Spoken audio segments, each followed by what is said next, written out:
제가 차와 전원주택을 구매하자마자 남편은 시어머니의 조언에 따라 곧바로 이혼 및 재산 분할 소송을 제기했습니다. 그들은 제 모든 것을 빼앗을 생각에 가을은 벌써부터 들떠 있었죠. 하지만 법정에서 진실을 알게 된 그들의 얼굴은 공포로 일그러졌습니다. 영상이 시작되기 전 좋아요와 구독 버튼 한 번씩만 눌러주시면 감사하겠습니다. 감사합니다. 편안하게 들어주세요. 박선희는 법원 복도에 앉아 자신의 손을 내려다보았다. 결혼 반지는 한 달 전에 이미 뺐지만 손가락에는 하얀 자국이 남아 있었다. 과거에 있었던 일, 하지만 실제로는 결코 존재하지 않았던 관계의 흔적처럼. 복도 맞은편에는 남편 최민준이 앉아 있었다. 아직은 남편인 남자. 그는 자신의 변호사와 열정적으로 무언가를 논의하며 이따금씩 선희에게 승리에 찬 눈빛을 던졌다. 그의 옆에는 시어머니 오 여사가 위풍당당하게 앉아 있었다. 승리를 예감하며 얼굴이 환하게 빛나고 있었다. 심지어 3년 전 두 사람의 결혼식 때 입었던 가장 좋은 옷까지 차려입은 모습이었다. 선희는 깊은 한숨을 내쉬고 눈을 감았다. 대체 어떻게 이런 상황에 처하게 된 걸까? 어떻게 사람을 이렇게까지 잘못 볼 수 있었을까? 법정 문이 열리고 직원이 그들을 안으로 불렀다. 선희는 자리에서 일어나 문으로 향했다. 민준의 옆을 지나갈 때 그녀는 그의 눈빛을 마주쳤다. 승리감에 도취되어 약간의 경멸까지 섞인 눈빛. 이미 덫에 걸린 사냥감을 내려다보는 듯한 눈빛이었다. 선희는 거의 알아챌 수 없을 만큼 희미하게 미소 지었다. 진짜 사냥감이 누구인지는 곧 알게 되겠지. 하지만 이 법정에서 무슨 일이 일어났는지 이해하려면 3년 전으로 돌아가야 한다. 그의 시벌은 놀라울 정도로 따뜻했다. 나무들은 황금빛으로 물들어 있었고 햇살은 여전히 따사로웠다. 서울 시민들은 긴 겨울을 앞두고 마지막 화창한 날들을 만끽하고 있었다. 대형 건설사의 회계팀 과장인 박선희는 코트를 여미며 현관을 뛰쳐나왔다. 몇 년 만에 처음으로 늦잠을 잤다. 알람 소리를 듣지 못했고 이제 중요한 회의에 절망적으로 늦고 있었다. 출퇴근 시간에는 택시를 잡기 어려웠고 지하철은 사람들로 꽉 차 있었다. 선희는 보도를 따라 거의 달리다시피 하며 행인들 사이를 헤쳐나가고 있었다. 그때 그녀의 핸드폰이 울렸다. 그녀는 주위를 살피지 않고 가방 안을 뒤졌고 다음 순간 무언가 단단한 것, 아니 누군가와 세게 부딪혔다.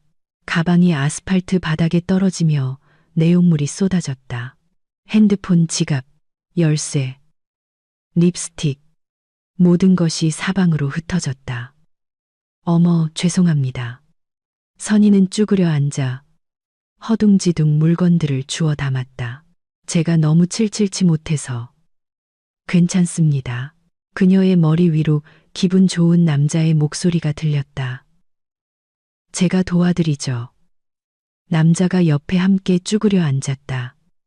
선희는 고개를 들어 그와 눈이 마주쳤다. 그는 키가 크고 다부진 체격에 좋은 품질의 회색 코트를 입고 있었다. 관자놀이에 희끗희끗한 서리가 내린 검은 머리, 따뜻한 눈웃음을 띤 갈색 눈, 50대 초반 혹은 그보다 조금 젊어 보였다. 소위 중년의 멋이라는 말이 어울리는 남자였다. 자, 여기요. 그가 지갑과 열쇠를 건넸다. 다 찾은 것 같네요. 정말 감사합니다. 선희는 얼굴이 붉어지는 것을 느끼며 일어섰다. 다시 한번 죄송해요. 제가 정말 늦어서. 회사에 가시는 길이군요. 남자가 미소 짓자 눈가에 자잘한 주름이 번졌다. 네, 회의가 있어서요. 그럼 지체하게 할 수 없죠. 좋은 하루 보내세요. 선희는 고개를 끄덕이고 서둘러 발걸음을 옮겼지만 무언가에 이끌려 뒤를 돌아보았다. 남자는 여전히 그 자리에 서서 그녀의 뒷모습을 보고 있었다. 결국 회의에는 늦었다. 부장님은 못마땅한 표정을 지었고 동료들은 안쓰러운 눈빛을 보냈다. 온종일 선희는 제정신이 아니었다.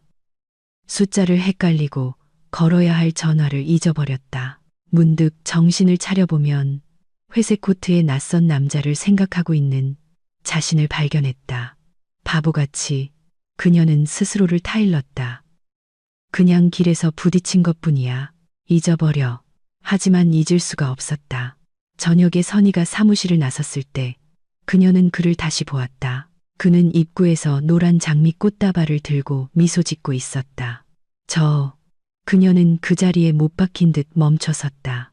어떻게 저를 찾으셨어요? 가방에서 사원증이 떨어졌더군요.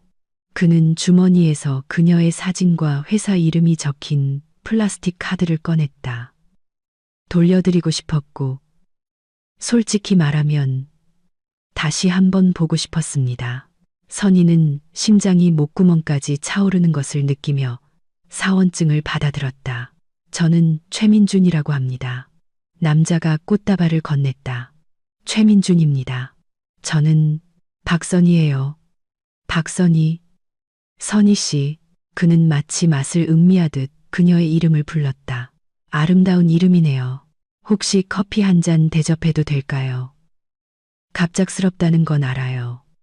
우린 전혀 모르는 사이지만 온종일 당신 생각을 했습니다. 선희는 거절해야 했다. 그건 그녀도 알고 있었다. 42살의 성숙한 여자, 쓰라린 상처만 남긴 실패한 결혼 경험이 있는 여자. 그녀는 더 이상 어디선가 장미 꽃다발을 들고 나타나는 백마탄 왕자님 같은 동화를 믿지 않았다. 하지만 그의 눈빛, 그의 미소 속에 무언가가 있었다.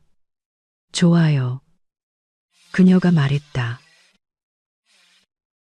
커피만요. 그들은 카페가 문을 닫을 때까지 앉아 있었다. 인생, 책, 여행 등 모든 것과 아무것도 아닌 것에 대해 이야기했다. 민주는 자신을 재무 설계사라고 소개했다. 개인적으로 일하며 사람들의 투자를 돕는다고 했다. 별거 아닙니다. 그가 말했다. 하지만 먹고 살만은 해요. 무엇보다 제 자신이 사장이라는 게 좋죠.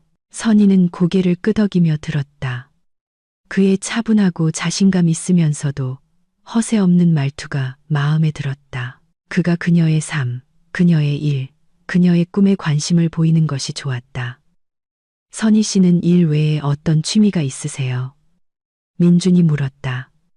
취미랄 게 뭐 있겠어요? 선희가 손을 저었다. 회사, 집, 회사. 그게 다죠. 그럼 꿈은요? 꿈은 있으세요? 선희는 생각에 잠겼다. 오랫동안 누구에게도 자신의 꿈에 대해 이야기한 적이 없었다. 이혼 후 그녀는 모든 것에 마음을 닫고 일과 일상에만 파묻혀 살았다. 하지만 지금 민준의 따뜻한 갈색 눈을 바라보자 그녀는 갑자기 그에게 모든 것을 말할 수 있을 것 같았다. 있잖아요. 그녀가 입을 열었다. 저는 항상 전원주택을 꿈꿨어요. 무슨 호화로운 저택 같은 게 아니라 그냥 도시 외곽에 있는 소박한 집이요. 텃밭이랑 정원이 있어서 주말마다 가서 흙도 만지고 제 손으로 뭔가를 키워볼 수 있는 그런 곳요. 그런데 뭐가 문제죠? 돈도 그렇고 시간도 아마 두려운 거겠죠. 몇 년 동안 모으기만 하고 쓰지를 못하겠어요. 돈은 굴려야 합니다. 민준이 부드럽게 말했다. 꿈을 그냥 둬서는 안 돼요. 시간은 흐르고 우린 젊어지지 않잖아요. 지금이 아니면 언젠가요. 카페가 문을 닫을 시간이 되자 민주는 그녀를 집까지 바래다 주겠다고 나섰다. 너무 늦었어요. 그가 말했다. 혼자 보내드릴 수 없습니다. 그들은 밤에 서울 거리를 걸었고 선희는 마치 다시 20살이 된 것 같은 기분을 느꼈다. 어리석은 생각이었지만 이렇게 기분이 좋았던 건 정말 오랜만이었다. 아파트 입구에서 민준이 멈춰섰다. 선희 씨. 그가 그녀의 손을 잡으며 말했다. 내일 전화해도 될까요? 네. 그는 몸을 숙여 그녀의 뺨에 부드럽게 입을 맞췄다. 좋은 밤 보내세요. 오늘 저녁 정말 즐거웠습니다. 선희는 꿈을 꾸는 듯 자신의 집으로 올라갔다. 방금 일어난 일이 믿기지 않았다. 우연한 만남. 그리고 이제 그녀는 전혀 모르는 남자와 저녁 내내 함께 보냈다. 너무 기대하지 마. 그녀는 거울 앞에서 옷을 갈아입으며 스스로에게 말했다. 넌 그냥 평범한 회계 과장이잖아. 저런 남자가 너한테서 뭘 받겠어. 내일 전화 안 올 거야. 하지만 그는 전화했다. 다음 날 아침 정확히 9시에. 좋은 아침입니다. 선희 씨. 이번 주 토요일에 뭐 하세요? 제가 도시 근교에 아주 멋진 공원을 아는데 지금 단풍이 정말 예쁘거든요. 같이 드라이브 갈까요? 선희는 동의했다. 그리고 그것이 그들의 두 번째 만남이었다. 그 후 세 번째, 네 번째, 다섯 번째 만남이 이어졌다. 만날수록 선희는 이 남자에게 점점 더 깊이 빠져들었다. 그는 세심하고 배려심 깊고 흥미로운 대화 상대였다. 그는 그녀가 했던 모든 말을 기억했다. 그녀가 좋아하는 꽃, 좋아하는 음악, 좋아하는 음식. 그는 작지만 놀라울 정도로 그녀의 취향에 딱 맞는 선물들을 했다. 그녀가 무심코 언급했던 책, 그녀가 찾고 있던 바로 그 색깔의 스카프. 선희는 활짝 피어났다. 회사 동료들도 변화를 눈치챘다. 박 과장님, 요즘 얼굴이 확 피셨어요. 기획팀의 이 대리가 말했다. 연애라도 하시는 거 아니에요. 선희는 그저 미소로 답할 뿐이었다. 2달 후, 민주는 처음으로 그녀의 집에서 밤을 보냈다. 아침에 그는 토마토를 넣은 계란말이와 토스트로 아침 식사를 준비했다. 민준 씨. 선희는 그를 바라보며 가슴이 벅차오르는 것을 느꼈다. 정말 멋진 사람이에요. 아니에요. 그가 고개를 저었다. 선희 씨가 멋진 사람이죠. 저는 그저 당신에게 어울리는 사람이 되려고 노력할 뿐이에요. 12월에 그는 그녀를 자신의 어머니 오 여사에게 소개했다. 그녀는 이른쯤 되어 보이는 기품 있는 부인이었고 완벽하게 손질된 은발머리에 비싼 테 안경 너머로 날카로운 시선을 보내고 있었다. 그래, 네가 선희로구나. 그녀는 선희를 위아래로 훑어보며 말했다. 우리 아들이 내 얘기를 얼마나 하던지. 만나서 반갑다. 선희는 미소 지었지만 그 시선 아래서 어딘가 불편함을 느꼈다. 점심 식사는 무난하게 흘러갔다. 오 여사는 선희에게 일, 가족, 그리고 미래 계획에 대해 물었다. 질문들은 정중했지만 선희는 그 안에 어떤 속내가 있는 것 같다고 느꼈다. 마치 시어머니가 될 사람이 예비 며느리와 단순히 알아가는 것이 아니라 정보를 수집하는 것처럼. 바보 같은 생각이야. 선희는 스스로를 다그쳤다. 그냥 아들을 걱정하는 어머니일 뿐이야. 당연한 거지. 점심 식사 후 민주는 그녀를 집으로 데려다 주었다. 어머니, 어떠셨어? 그가 물었다. 조금 엄격하신 것 같아. 네, 그런 분이세요. 아버지가 일찍 돌아가셔서 혼자 저를 키우셨거든요. 그래서 모든 걸 통제하려는 습관이 있으시죠. 하지만 당신을 마음에 들어 하셨어요. 제가 봤어요. 정말, 정말이에요. 나중에 저한테 그러시더라고요. 참하고 진중한 여자 같구나라고. 어머니께는 그게 최고의 칭찬이거든요. 선희는 미소 지었다. 어쩌면 정말 괜한 걱정을 한 건지도 몰랐다. 새해는 명동의 작은 레스토랑에서 함께 맞이했다. 민주는 샴페인과 고급스러운 저녁 식사를 주문했다. 자정을 알리는 종이 울리자 그가 그녀의 손을 잡았다. 선희 씨, 그가 그녀의 눈을 바라보며 말했다.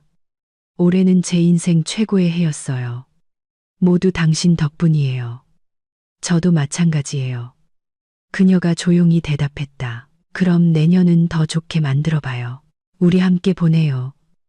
365일 전부다. 선희는 눈물이 핑 도는 것을 느꼈다. 그래요. 1월에 민주는 자신의 짐을 그녀의 집으로 옮겼다. 선희의 오피스텔은 작았지만 아늑했다. 그들은 금세 서로에게 적응했다. 민주는 깔끔했고 물건을 아무데나 던져두지 않았으며 자기가 쓴 것은 스스로 치웠고 가끔은 요리도 했다. 나 정말 당신 만나서 행운이야. 선희는 저녁마다 그를 껴안으며 말했다. 내가 당신을 만나서 행운이지. 그가 대답했다. 어느 날 저녁, 부엌에서 저녁을 먹고 있을 때 민준이 갑자기 물었다. 선희 씨, 모아둔 돈은 얼마나 있어요? 대략. 질문은 그녀를 당황하게 했다. 그건 왜요? 아, 그냥 궁금해서요. 제가 재무 설계사잖아요. 기억하죠?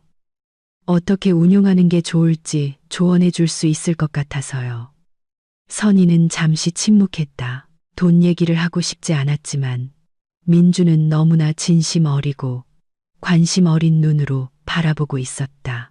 한 5억 정도 돼요. 그녀가 털어놓았다. 15년 동안 모았어요. 아파트를 사려고 했는데 결국 못 샀죠. 5억이라 민준이 휘파람을 불었다. 대단하네요. 그래서 그냥 통장에 넣어두고 있는 거예요? 네, 예금으로요. 아, 선희 씨. 그가 고개를 저었다.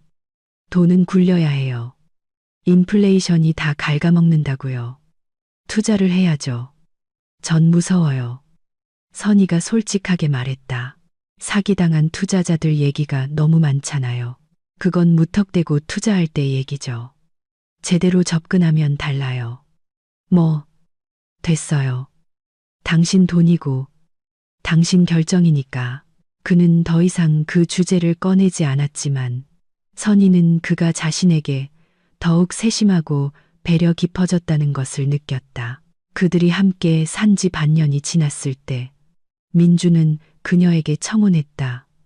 5월의 부산이었다. 그들은 주말을 이용해 여행을 왔고 도시를 산책하며 광안대교의 야경을 감상하고 있었다. 마법 같은 불빛이 도시를 감싸고 있었다. 해변에서 민준이 갑자기 멈춰서더니 한쪽 무릎을 꿇었다. 선희 씨, 그가 주머니에서 벨벳 상자를 꺼내며 말했다. 당신은 내 인생에 일어난 최고의 일이에요. 사랑해요. 남은 인생을 당신과 함께 보내고 싶어요. 저와 결혼해 주시겠어요? 상자 안에는 작지만 아름다운 다이아몬드 반지가 있었다. 반지는 저녁 노을에 반짝였다. 네. 선희가 속삭였다. 네. 물론이죠. 민주는 그녀의 손가락에 반지를 끼워주고 일어서서 그녀를 꼭 껴안았다. 주위의 행인들이 박수를 쳤다. 당신이 행복하도록 모든 걸 다 할게요. 그가 그녀의 귓가에 속삭였다. 약속해요. 선희는 그를 믿었다. 그의 모든 말을 믿었다. 서울로 돌아오자마자 결혼 준비가 시작되었다. 선희는 가까운 사람들만 초대해서 작은 레스토랑에서 조촐한 예식을 원했다. 하지만 민주는 다른 의견이었다. 선희야, 자기야, 결혼은 일생에 한 번뿐이잖아. 우리 제대로 된 파티를 열자. 하지만 그건 너무 비싸잖아. 큰 예식장에 손님도 많이 부르면 뭐 어때? 당신 모아둔 돈 있잖아. 나중에 다 몇 배로 돌아올 거야. 두고 보라고. 선희는 미간을 찌푸렸다. 모아둔 돈을 결혼식에 쓰라고. 당신은? 그녀가 조심스럽게 물었다. 당신도 보탤 수 있어. 물론이지.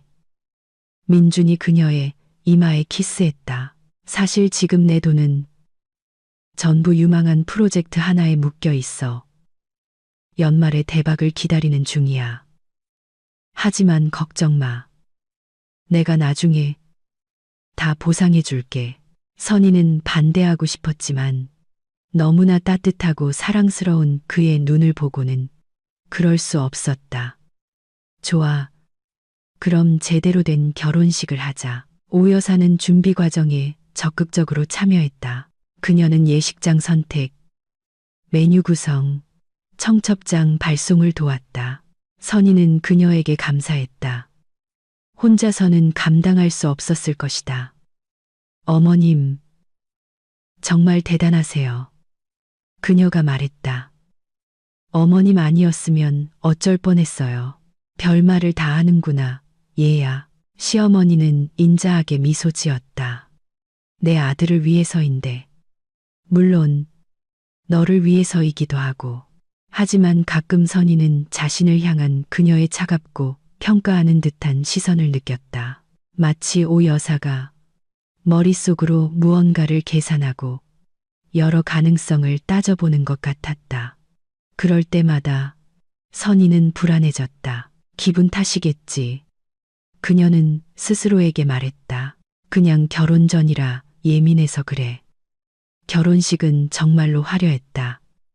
하얀 장미로 가득 찬 거대한 예식장, 초청된 오케스트라, 고급스러운 요리, 비싼 샴페인, 5단 케이크, 하객은 100명이 넘었고 그중 절반은 선희가 처음 보는 사람들이었다.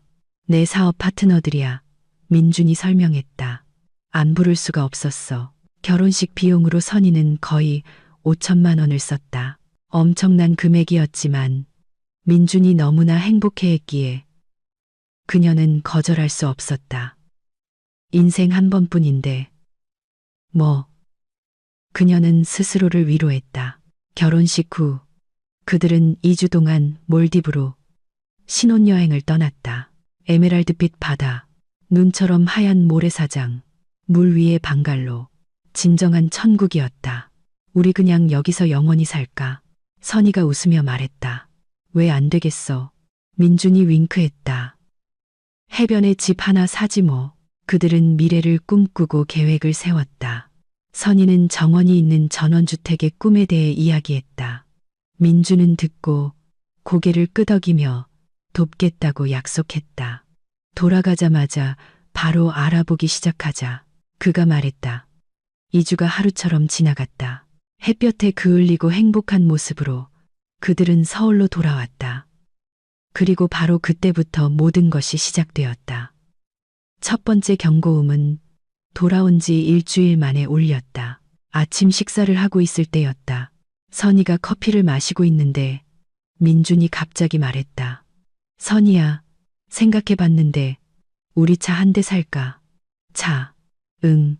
당신 면허도 있잖아. 차가 있으면 여러모로 편하지. 전원주택에도 놀러가고. 무슨 전원주택? 우리 집 없잖아. 아직은 없지. 민준이 미소 지었다. 하지만 곧 생길 거야. 내가 산다고 약속했잖아. 민준 씨, 우리 방금 결혼식이랑 여행에 돈을 엄청 썼잖아. 조금 기다리면 안 될까? 에이, 왜 그래? 그가 손을 내저었다. 당신 아직 돈 많이 남았잖아. 모아둔 거 알아. 아파트 대신 차랑 전원주택을 사는 거야. 그게 더 좋잖아. 안 그래? 선희는 미간을 찌푸렸다. 그의 말투에서 무언가 마음에 걸렸다. 어떤 집요함 같은 것. 서두르지 말자. 그녀가 말했다. 우리 이제 막 부부로 살기 시작했잖아. 민주는 입을 다물었다. 그의 얼굴에 짜증과 실망 같은 이상한 표정이 스쳐 지나갔지만 그는 금세 평정을 되찾았다. 물론이지, 자기야. 당신 말대로 할게. 하지만 구매에 대한 이야기는 끝나지 않았다. 며칠에 한 번씩 민주는 그 주제를 다시 꺼냈다.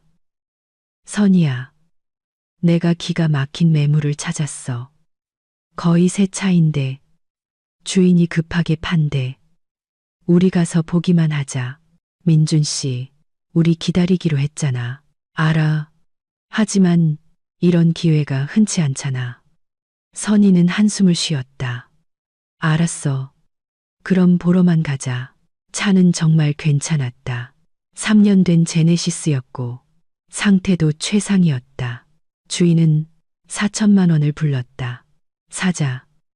민준이 기대에 찬 눈으로 그녀를 보았다. 당신은 얼마 보탤 건데? 지금은 좀 빡빡해. 돈이 다 묶여 있다고 했잖아. 하지만 나중에 꼭 보상할게. 선희는 속이 답답해지는 것을 느꼈다. 또 나중에 또 보상. 결혼식도 그녀 돈으로, 여행도 그녀 돈으로, 이제 차까지. 민준 씨, 이건 불공평해.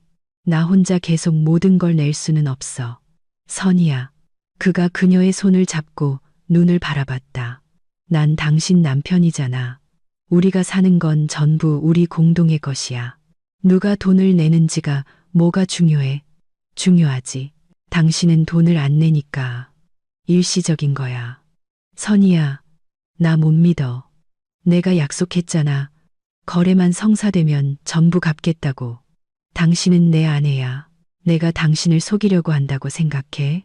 선희는 그의 눈, 너무나 익숙하고 사랑스러운 눈을 보며 무슨 말을 해야 할지 몰랐다. 알았어. 그녀가 마침내 말했다. 차 사자. 차는 선희의 명의로 등록되었다. 민주는 자신에게 면허가 없다는 이유를 댔다.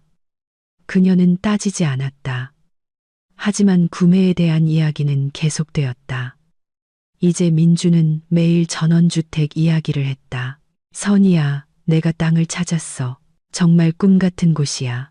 200평에 옆에는 숲이 있고 근처에 호수도 있어. 가격도 괜찮아. 얼만데? 집까지 해서 3억 5천. 3억 5천. 선희는 한숨을 쉬었다. 그것은 그녀에게 남은 돈의 거의 전부였다. 결혼식, 여행, 차를 사고 나니 3억 8천만 원 정도가 남아 있었다. 전원주택을 사면 3천만 원밖에 남지 않는다. 민준 씨, 난 못해. 너무 비싸. 왜 그래? 이건 투자라니까. 땅값은 계속 오르잖아. 그래도 당신이 뭘 꿈꿨는데. 민준이 목소리를 높였다. 당신이 직접 말했잖아. 전원주택 갖고 싶다. 정원 갖고 싶다고. 내가 완벽한 곳을 찾아줬는데 당신은 돈 아까워하고 있잖아. 선희는 깜짝 놀랐다. 그들이 사귀는 동안 민주는 한 번도 그녀에게 이런 식으로 말한 적이 없었다. 돈 아까워하는 게 아니야. 그냥 신중하고 싶을 뿐이야. 민주는 심호흡을 했다. 미안해. 그가 다가와 그녀를 안았다. 소리 지르면 안 됐는데 그냥 당신 꿈이 이루어지는 걸 너무 보고 싶어서 그랬어. 알아. 우리 그냥 조금만 기다리자. 알았어. 하지만 그의 눈에서 무언가 차가운 것이 스쳐 지나갔다. 선희는 눈치채지 못했거나 눈치채고 싶지 않았을 것이다. 어느 날 저녁, 선희는 평소보다 일찍 집에 왔다. 민주는 집에 없었지만 그의 핸드폰이 탁자 위에 놓여 있었다. 깜빡 잊고 간 모양이었다. 갑자기 핸드폰이 울렸다. 화면에 엄마라고 떴다.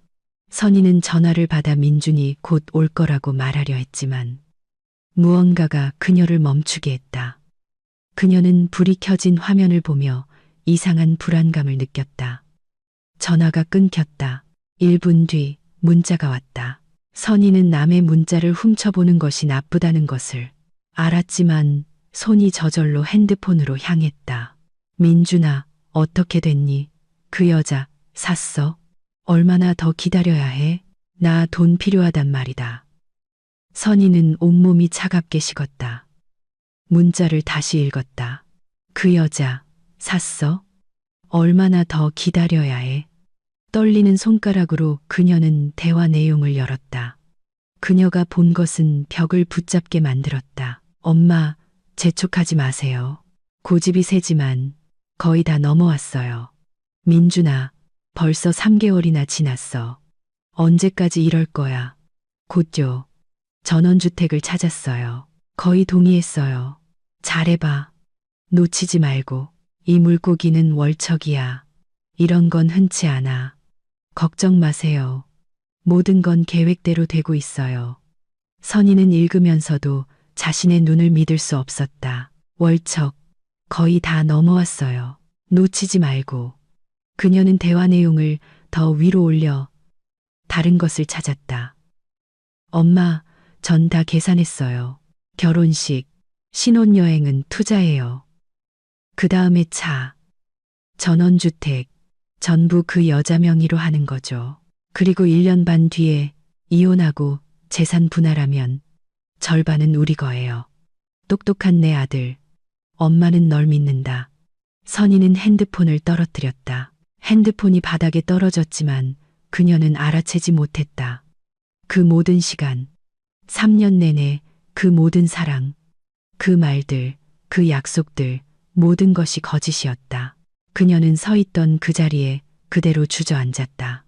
눈물이 뺨을 타고 흘렀지만 그녀는 느끼지 못했다.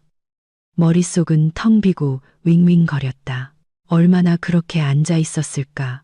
1분, 1시간. 그녀는 알 수 없었다. 문이 열리는 소리에 정신이 들었다. 선희야, 나왔어. 민준의 목소리가 들렸다. 왜 바닥에 앉아 있어? 선희가 천천히 고개를 들었다. 민준은 문 앞에 서서 놀란 눈으로 그녀를 보고 있었다. 그러다 그의 시선이 그녀 옆에 놓인 핸드폰에 닿았다. 아주 잠깐 그의 눈에 두려움이 스쳤지만 그는 곧 평정을 되찾았다. 선희야, 무슨 일이야? 어디 아파? 그녀는 말없이 그를 바라보았다. 그녀가 사랑했고 믿었고 모든 것을 바칠 준비가 되어 있었던 이 남자를. 아니, 그녀가 마침내 말했다. 괜찮아. 그냥 좀 피곤해서. 민주는 그녀를 일으켜 소파에 앉히고 물을 가져다 주었다. 그는 언제나처럼 다정하고 세심했다. 선희는 그를 보며 생각했다. 연기 정말 잘하네. 내가 정말 눈이 멀었구나. 하지만 그녀는 아무 말도 하지 않았다. 단 한마디도. 왜냐하면 그 순간 그의 핸드폰을 손에 들고 바닥에 앉아 있을 때 그녀는 결심했기 때문이다. 그녀는 희생자가 아니라 사냥꾼이 될 것이다. 몇 주가 흘렀다. 선희는 평소처럼 행동했다. 저녁을 차리고 미소를 짓고 민준의 일 얘기를 들어주었다. 그는 아무것도 의심하지 않았고 그동안 그녀는 행동에 나섰다. 가장 먼저 그녀는 고등학교 동창이자 변호사인 이지연에게 전화했다. 지연아, 나 도움이 필요해. 아주 급하게. 그녀는 모든 것을 털어놓았다. 지연은 말없이 들었다. 세상에, 그녀가 마침내 말했다. 알았어. 이제 뭘 해야 할지 생각해보자. 지연은 그녀를 흥신소 사람에게 연결해 주었다. 김 사장은 눈에 띄지 않는 외모에 날카로운 눈빛을 가진 남자였다. 그는 선희의 이야기를 듣고 민준에 대해 모든 것을 알아봐 주겠다고 약속했다. 일주일 후 그가 전화했다. 박선희 씨, 남편분은 프로입니다. 결혼을 2번 했었더군요. 2 아내 모두 부유한 여자들이었고 둘 다 재산 분할 소송을 통해 돈을 뜯어냈습니다. 그럴 줄 알았어. 그의 어머니도 공범입니다. 그들은 20년째 한 팀으로 움직이고 있어요. 희생자를 찾고 구슬리고 결혼한 다음 모든 걸 빼앗는 거죠. 선희는 고개를 끄덕였다. 더 이상 놀랍지도 않았다. 이제 뭘 해야 하죠? 싸워야죠. 당신에게 유리한 점이 있습니다. 당신은 그들의 계획을 알지만 그들은 당신이 안다는 걸 모르죠. 선희는 이혼 전문 변호사를 고용했다. 그녀가 찾을 수 있는 최고의 변호사였다. 그는 상황을 검토하고 조언했다. 만약 재산이 혼인 전 모은 돈으로 구매되었다는 것을 증명하면 법원은 그것을 당신의 특유 재산으로 인정할 수 있습니다. 증명하지 못하면요. 그러면 나눠야 합니다. 선희는 15년치 계좌 내역서, 영수증, 계약서 등 돈의 출처를 증명할 수 있는 모든 서류를 모았다. 하지만 그녀에게는 또 다른 계획이 있었다. 위험하지만 확실한 계획. 그녀는 어머니에게 전화했다. 엄마, 나 도움이 필요해. 무슨 일이니? 딸. 차랑 전원주택을 엄마 명의로 이전해야겠어. 어머니는 잠시 말이 없었다. 왜? 선희는 모든 것을 이야기했다. 민준에 대해, 그의 계획에 대해, 그의 어머니와의 문자 내용에 대해 세상에 어머니가 속삭였다. 그런 나쁜 놈이 엄마, 재산이 엄마 명의로 되어 있으면 그가 나눠 가질 게 없어. 그는 빈손으로 남게 될 거야. 그거 불법 아니니? 완전 합법은 아니에요. 하지만 변호사가 그러는데 소송 전에 미리 해두면 악의적인 의도를 증명하기 어렵대요. 알았다. 오너라. 일주일 후 차와 전원주택은 선희의 어머니인 김영숙 씨의 소유가 되었다. 민주는 아무것도 눈치채지 못했다. 그는 여전히 압박하고 요구하고 설득했다. 선희는 고개를 끄덕이고 동의하고 생각해 보겠다고 약속하며 때를 기다렸다. 그녀는 그가 곧 움직일 것을, 곧 이혼을 선언할 것을 알고 있었다. 그러면 진짜 게임이 시작될 터였다. 그동안 민주는 점점 더 짜증을 냈고 집에 늦게 들어오는 날이 잦았으며 술 냄새를 풍겼다. 질문에는 퉁명스럽게 대답했다. 회사에 문제가 좀 있어. 그가 쏘아붙였다. 신경 꺼. 선희는 신경 쓰지 않았다. 그가 초조해하고 있다는 것을 알았다. 어머니는 압박하고 결과를 요구하는데 결과는 없으니 어느 날 저녁 그녀는 우연히 그의 통화 내용을 엿들었다. 엄마, 저도 최선을 다하고 있다고요. 네, 그 여자 다 샀어요. 곧이요. 네, 제가 소송 걸게요.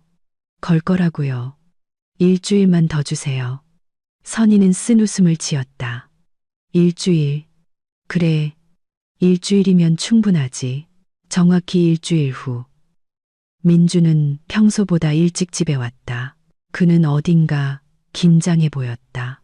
선희야, 우리 얘기 좀 해야겠어. 무슨 얘기? 그녀는 모르는 척했다. 우리 관계에 대해, 우리 삶에 대해 많이 생각해 봤는데 더 이상은 이렇게 못 살겠어. 그게 무슨 말이야? 민준 씨, 나 이혼하고 싶어. 그녀는 충격받은 척했다. 눈을 동그랗게 뜨고 손으로 가슴을 눌렀다. 어떻게? 왜? 우린 너무 다른 사람이야. 내가 당신을 행복하게 해줄 수 없어. 민준 씨, 우리 다시 노력해보자. 아니, 난 이미 결정했어. 선희는 울음을 터뜨렸다. 민주는 그녀를 위로했다. 그녀는 그를 보며 생각했다. 정말 한심하고 정말 예측 가능하구나. 다음 날 그녀는 법원으로부터 소장을 받았다. 민주는 이혼 및 재산 분할 소송을 제기했다. 그는 차의 절반과 전원주택의 절반을 요구했다. 제가 차와 전원주택을 구매하자마자 남편은 시어머니의 조언에 따라 곧바로 이혼 및 재산 분할 소송을 제기했습니다. 그들은 제 모든 것을 빼앗을 생각에 벌써부터 들떠 있었죠. 선희는 변호사에게 전화했다. 시작됐습니다. 좋습니다. 우린 준비됐습니다. 그녀는 전화를 끊고 창밖을 보았다. 비가 내리고 있었다. 괜찮아. 그녀는 생각했다. 곧 해가 뜰 거야. 그리고 지금 그녀는 법원 복도에 앉아 있었다. 맞은편에는 민준과 그의 변호사, 그리고 시어머니가 있었다. 그들은 승리를 확신했다. 이미 그녀의 돈을 나누고 있었다. 직원이 문을 열었다. 들어오십시오. 선희는 일어서서 어깨를 폈다. 그리고 자신의 운명을 향해 걸어 들어갔다. 법정에서 진실을 알게 된 그들의 얼굴은 공포로 일그러질 것이다. 법정은 작았지만 천장이 높았고 벽에는 태극기가 걸려 있었다. 먼지와 오래된 종이 냄새가 났다. 블라인드 틈으로 햇살이 들어와 낡은 바닥에 줄무늬를 그렸다. 50대 중반의 엄격해 보이는 여성 판사가 검은 법복을 입고 이미 자리에 앉아 서류를 넘기고 있었다. 머리를 단정하게 묶은 젊은 여직원은 컴퓨터에 무언가를 타이핑하고 있었다. 선희는 왼쪽 피고석에 앉았다. 그녀의 변호사인 안진우 변호사는 희끗희끗한 관자놀이와 예리한 눈빛을 가진 남자로 그녀 옆에 앉아 서류 폴더를 펼쳤다. 민준과 그의 변호사는 오른쪽 원고석에 자리를 잡았다. 오 여사는 방청석 첫 줄에 앉아 선희에게서 승리에 찬 눈빛을 거두지 않았다. 그녀의 입가에는 남의 지갑 속 돈을 이미 세고 있는 사람의 미소가 희미하게 번져 있었다. 이혼 및 재산 분할 청구 사건 심리를 시작하겠습니다. 판사가 건조하고 무미건조한 목소리로 선언했다. 원고 최민준 씨, 피고 박선희 씨, 양측 신원 확인부터 하겠습니다. 민준이 먼저 일어섰다. 그는 자신감 있어 보였다. 비싼 양복, 단정한 머리, 얼굴에는 억울하게 모함당한 사람의 표정이 어려 있었다. 최민준, 1972년생입니다. 선희가 뒤이어 일어섰다. 박선희, 1980년생입니다. 그녀는 일부러 결혼 전성을 사용했다. 민준의 얼굴이 미세하게 찌푸려졌다. 판사가 고개를 끄덕였다. 원고, 청구 취지를 말씀하십시오. 민준은 헛기침을 하고 슬픈 표정을 지었다. 존경하는 재판장님, 그가 시작했다. 저는 피고와의 혼인 관계를 해소해 주시기를 요청합니다. 안타깝게도 저희 관계는 파탄에 이르렀고 더 이상 관계를 지속할 가능성이 보이지 않습니다. 그는 마치 말하기 힘든 것처럼 잠시 말을 멈췄다. 또한 혼인 기간 중 공동으로 형성한 재산의 분할을 청구합니다. 혼인 기간 동안 저희는 제네시스 G80 차량 일대와 경기도 양평군에 위치한 전원주택 및 대지를 취득했습니다. 이 재산을 부부 공동 재산으로 인정하고 그 가액의 2분의 1을 저에게 지급하도록 판결해 주시기를 바랍니다. 방청석에 있던 오 여사가 만족스럽게 고개를 끄덕였다. 모든 것이 계획대로였다. 피고 입장을 말씀하세요. 판사가 선희를 향해 돌아섰다. 선희가 일어섰다. 그녀는 변호사와 연습했던 대로 차분하고 또렷하게 말했다. 존경하는 재판장님, 이혼 청구에 대해서는 이의가 없습니다. 하지만 재산 분할에 대한 원고의 청구에는 절대 동의할 수 없습니다. 어떤 근거로요? 언급된 재산은 공동 형성 재산이 아닙니다. 그것은 전적으로 제가 혼인하기 전에 모아둔 저의 개인 자금, 즉 특유 재산으로 취득한 것입니다. 원고는 이 구매에 단 한 푼도 기여하지 않았습니다. 거짓말이야. 민준이 참지 못하고 소리쳤다. 그는 벌떡 일어섰다. 나도 2천만 원 냈다고. 원고, 정숙해 주십시오. 판사가 엄격하게 말했다. 발언 기회는 드릴 겁니다. 민준은 선희에게 아기에 찬 눈빛을 던지며 자리에 앉았다. 그녀는 차분하고 거의 무심한 시선으로 응수했다. 계속하세요. 판사가 고개를 끄덕였다. 저에게는 자금 출처를 증명할 서류들이 있습니다. 선희가 변호사에게 고갯짓했다. 안 변호사가 일어나 판사에게 두꺼운 서류철을 건넸다. 여기에는 제 의뢰인의 15년간의 은행 계좌 거래 내역서가 있습니다. 그가 설명했다. 서류에서 보시다시피 박선희 씨는 자신의 급여에서 꾸준히 저축을 해왔습니다. 혼인신고 시점에 그녀의 계좌에는 5억 원이 넘는 금액이 있었습니다. 자동차와 전원주택은 바로 이 자금으로 구입한 것입니다. 판사는 서류를 꼼꼼히 살폈다. 법정에는 침묵이 흘렀다. 오 여사의 얼굴에서 미소가 사라졌다. 그녀의 얼굴에는 불안감이 역력했다. 원고가 언급한 2천만 원에 대해서는 어떻게 된 겁니까? 판사가 서류에서 눈을 떼지 않고 물었다. 저는 원고로부터 어떤 금전도 받은 사실이 없습니다. 선희가 단호하게 대답했다. 만약 그가 그렇다고 주장한다면 증거를 제시해야 할 겁니다. 차용증이나 영수증, 은행 이체 내역 같은 것들이요. 판사가 민준을 향해 돌아섰다. 원고, 언급된 재산 취득에 자금을 투자했다는 사실을 서류로 증명할 수 있습니까? 민준은 머뭇거렸다. 그는 점점 더 당황해하는 싸구려 양복을 입은 젊은 변호사와 시선을 교환했다. 저는 현금으로 전달했습니다. 민준이 겨우 쥐어짰다. 차용증은 없었습니다. 저희는 부부 사이였는데 무슨 차용증이 필요하겠습니까? 즉, 문서화된 증거는 없다는 말씀이시군요. 네, 하지만 알겠습니다. 판사가 수첩에 무언가를 메모했다. 선희는 민준이 책상 밑에서 주먹을 꽉 쥐는 것을 보았다. 존경하는 재판장님. 민준의 변호사가 상황을 수습하려 애쓰며 말했다. 차용증이 없다는 것이 돈이 전달되지 않았다는 의미는 아닙니다. 제 의뢰인과 피고는 혼인관계에 있었고 공동으로 가게를 꾸려나갔습니다. 그런 상황에서 매번 돈을 건넬 때마다 차용증을 요구하는 것은 비상식적입니다. 그럴 수도 있겠지요. 판사가 동의했다. 하지만 입증 책임은 원고에게 있습니다. 원고가 자금을 투자했다고 주장한다면 그것을 증명해야 합니다. 민주는 의자에서 몸을 뒤척였다. 일이 계획대로 풀리지 않고 있었다.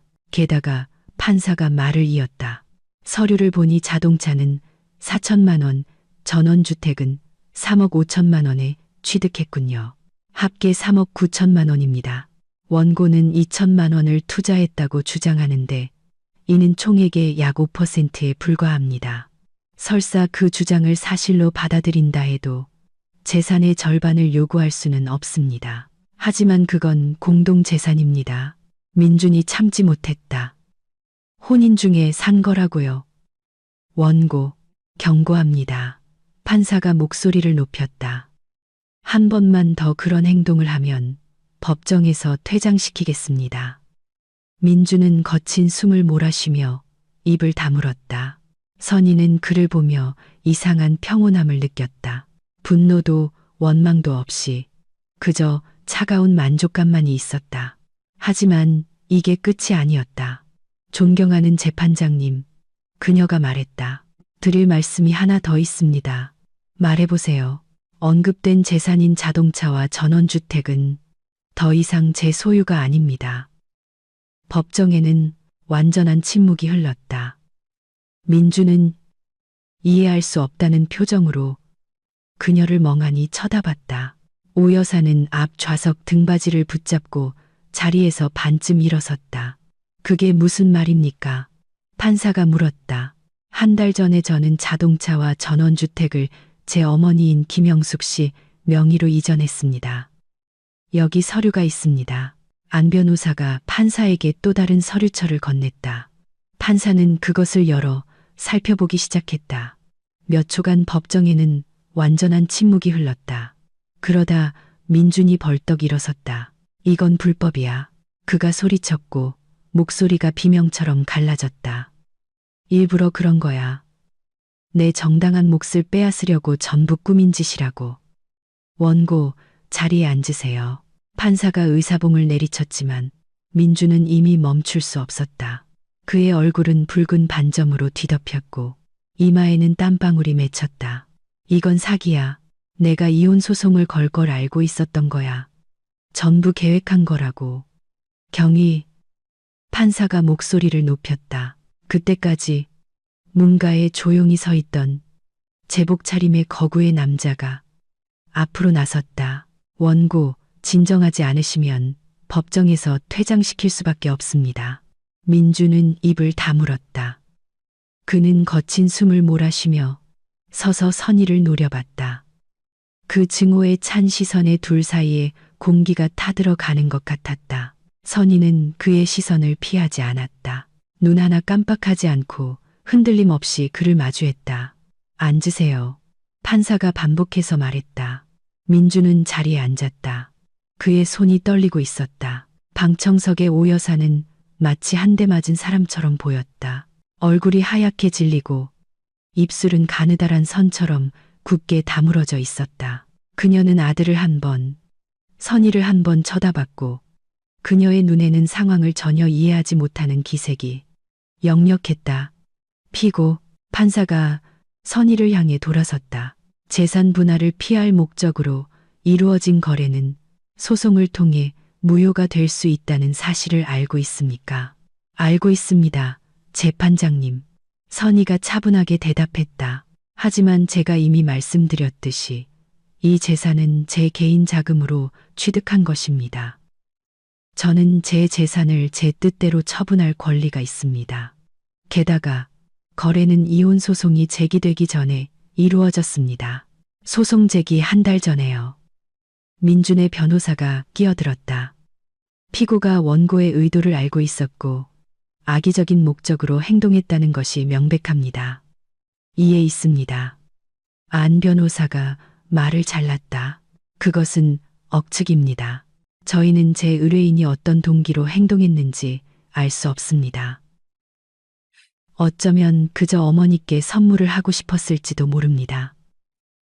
선물, 민준이 다시 벌떡 일어섰다. 차량 전원주택이 선물이라고. 원고, 마지막 경고입니다. 판사가 의사봉을 내리쳤다. 민준은 자리에 앉았지만 계속해서 무언가를 중얼거렸다. 존경하는 재판장님, 안 변호사가 말을 이었다. 변호사는 서류 가방에서 또 다른 서류철, 선희가 흥신소로부터 받은 바로 그 서류철을 꺼냈다. 이것은 원고에 대한 사설 조사 자료입니다. 이해 있습니다. 민준의 변호사가 벌떡 일어섰다. 불법적으로 취득한 증거입니다. 기각합니다. 판사는 그를 쳐다보지도 않고 말했다. 계속하세요. 안 변호사가 서류철을 펼쳤다. 원고 최민준 씨는 제 의뢰인과 혼인하기 전 2차례의 혼인 경력이 있습니다. 두 경우 모두 그의 배우자는 그보다 나이가 훨씬 많고 경제적으로 부유한 여성이었습니다. 그리고 두 경우 모두 혼인은 원고에게 유리한 재산 분할로 끝났습니다. 그는 말의 의미가 전달될 시간을 주려는 듯 잠시 말을 멈췄다. 원고의 첫 번째 아내는 김영미 씨입니다. 혼인은 4년간 지속되었습니다. 이혼 후 원고는 아파트의 절반과 자동차를 받았습니다. 원고의 두 번째 아내는 이수진 씨입니다. 혼인은 3년간 지속되었습니다. 원고는 전원주택과 토지의 절반을 받았습니다. 법정 안에서 웅성거리는 소리가 퍼져나갔다. 산전수전 다 겪은 판사조차 눈썹을 치켜떴다. 사실상 안 변호사가 말을 이었다. 원고는 부유한 여성과의 혼인을 통해 그들의 재산을 분할하는 것을 전문으로 하고 있습니다. 이것은 그의 첫 번째 소송이 아니며 보아하니 마지막도 아닐 것입니다. 그건 모함이야. 방청석에서 오 여사가 비명을 질렀다. 내 아들은 정직한 사람이야. 저 여자가 우리 아들을 속인 거라고. 저 여자가 사기꾼이야. 방청객을 퇴장시켜 주십시오. 안 변호사가 차분하게 말했다. 판사가 경위에게 고갯짓했다. 경위가 오 여사에게 다가갔다. 부인, 법정에서 나가 주십시오. 난 아무데도 안 가. 그녀가 책상을 붙잡았다. 이건 횡포야. 불법이라고. 우리가 가만 안 있을 거야. 부인, 상황을 악화시키지 마십시오. 경위가 그녀의 팔꿈치를 잡았다. 오 여사는 뿌리치려 했지만 그는 단단히 잡고 있었다. 이 손 놔. 내가 고소할 거야. 당신들 다 책임져야 할 거야. 그녀는 비명과 저주를 퍼부으며 법정 밖으로 끌려나갔다. 문이 닫히고 정적이 찾아왔다. 민주는 한 곳을 응시하며 앉아 있었다. 그의 얼굴은 잿빛이었다. 마치 기차에 치인 사람 같았다. 계속하죠. 판사가 말했다. 양측 더 하실 말씀 있습니까? 안 변호사가 고개를 끄덕였다. 네, 재판장님. 서류가 하나 더 있습니다. 그는 서류철에서 몇 장의 종이를 꺼냈다. 이것은 원고와 그의 어머니 오영자 씨가 나눈 문자 메시지, 대화 내용의 스크린샷입니다. 이 대화 내용은 제 의뢰인이 원고의 핸드폰에서 발견한 것입니다. 불법입니다. 민준의 변호사가 다시 벌떡 일어섰다. 통신비밀보호법 위반입니다. 이 증거는 법정에서 채택될 수 없습니다. 제 의뢰인은 원고와 혼인 관계에 있었습니다. 안 변호사가 반박했다. 그녀는 그의 핸드폰에 접근할 수 있었습니다. 게다가 대화 내용은 그녀의 이익과 직접적으로 관련이 있습니다. 판사는 생각에 잠겼다. 이 자료는 참고하겠습니다. 그녀가 마침내 말했다. 읽어보세요. 안 변호사는 헛기침을 하고 읽기 시작했다. 오영자 씨로부터 온 메시지입니다. 민준아, 어떻게 됐니? 그 여자, 샀어. 얼마나 더 기다려야 해? 나 돈 필요하단 말이다. 법정 안에서 다시 웅성거리는 소리가 퍼졌다. 원고의 답변입니다. 엄마, 재촉하지 마세요. 고집이 세지만 거의 다 넘어왔어요. 민주는 두 손으로 얼굴을 감쌌다. 오영자 씨의 메시지입니다. 잘해봐. 놓치지 말고. 이 물고기는 월척이야. 이런 건 흔치 않아. 선희는 민준을 보았다. 그녀가 한때 사랑했고 믿었고 모든 것을 바칠 준비가 되어 있었던 이 남자를 지금 그는 초라하고 짓밟히고 하찮아 보였다. 원고의 답변입니다. 안 변호사가 말을 이었다. 엄마, 전 다 계산했어요. 결혼식, 신혼여행은 투자예요. 그 다음에 차, 전원주택, 전부 그 여자 명의로 하는 거죠. 그리고 1년 반 뒤에 이혼하고 재산 분할하면 절반은 우리 거예요. 법정은 완전히 조용해졌다. 여직원조차 타이핑을 멈추고 입을 벌린 채 민준을 쳐다봤다. 오영자 씨의 답변입니다. 똑똑한 내 아들, 엄마는 널 믿는다. 안 변호사가 종이를 내려놓았다. 보시다시피 존경하는 재판장님, 원고는 처음부터 제 의뢰인과 재산상의 이득을 목적으로 혼인했습니다. 그는 이혼 시 재산 분할을 통해 그녀의 재산을 차지할 계획이었습니다. 그의 어머니는 이 계획의 공범이었습니다. 판사는 서류를 다시 읽으며 오랫동안 침묵했다. 원고. 그녀가 마침내 말했다. 이 자료에 대해 하실 말씀 있습니까? 민준이 고개를 들었다. 그의 눈은 텅 비어 있었다. 그건 앞뒤 맥락 없이 발췌된 겁니다. 그가 중얼거렸다. 저희는 그냥 농담한 겁니다. 농담이었어요. 농담이라고요? 판사가 눈썹을 치켜떴다. 부유한 여성들과의 3번의 결혼, 재산 분할로 끝난 3번의 이혼, 이것도 농담입니까? 민주는 말이 없었다. 더 하실 말씀 있습니까? 없습니다. 그가 겨우 들릴 듯 말 듯 대답했다. 판사가 고개를 끄덕였다. 판결 선고를 위해 휴정하겠습니다. 30분 뒤에 다시 시작하겠습니다. 선희는 복도로 나왔다. 다리가 떨렸다. 지난 몇 시간의 긴장감이 몰려왔다. 그녀는 벤치에 앉아 눈을 감았다. 정말 잘하셨습니다. 안 변호사가 옆에 앉으며 말했다. 훌륭하게 버티셨어요. 감사합니다. 어떻게 될 것 같으세요? 우리에게 유리할 겁니다. 증거는 차고 넘칩니다. 선희는 고개를 끄덕였다. 그렇게 믿고 싶었다. 복도 다른 쪽 끝에는 민준이 서 있었다. 그는 귀에 핸드폰을 대고 무언가 말하고 있었다. 표정으로 보아 어머니와 통화하는 듯했다. 그의 얼굴은 분노로 일그러져 있었다. 선희는 고개를 돌렸다. 그를 보고 싶지 않았다. 30분 후 그들은 다시 법정으로 불려 들어갔다. 판사가 자리에 앉았다.